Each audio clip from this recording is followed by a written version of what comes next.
शर्मा परिवार की एक अजीब सी परंपरा थी। डाइनिंग टेबल पर हमेशा 6 कुर्सियां सजी रहती थीं, जबकि घर में रहने वाले लोग केवल 5 थे। पहली कुर्सी हमेशा खाली रहती थी, पर कभी भी सच में खाली नहीं लगती थी। नई बहू प्रिया ने अपनी पहली ही रात कुछ अजीब महसूस किया।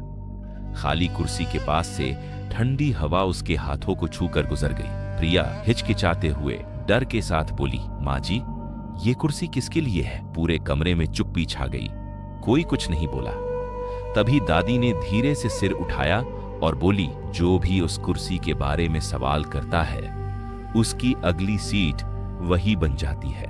फिर उस दिन रात के अंधेरे में प्रिया की नींद खुली और उसकी डाइनिंग टेबल की तरफ नजर गई। खाली कुर्सी पर एक साया बैठा था। वो साया धीरे धीरे प्लेट से खाना उठाने लगा। उसके हाथ पारदर्शी थे, लेकिन उंगली में चमक रही थी शर्मा परिवार की पुरानी अंगूठी।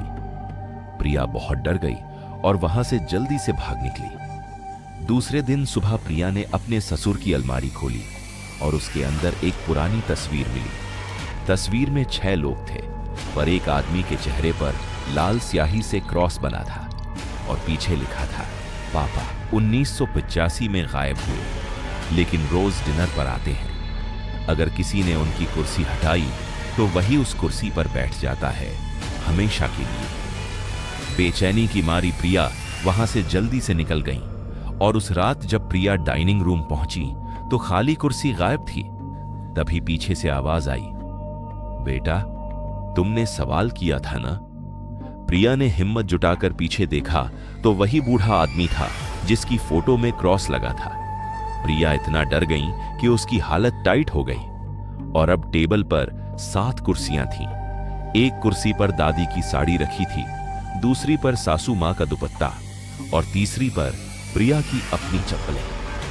धीरे धीरे सभी की आत्मा आने लगी। सब लोग मुस्कुरा रहे थे, लेकिन उनकी आंखों में कोई परछाई नहीं थी।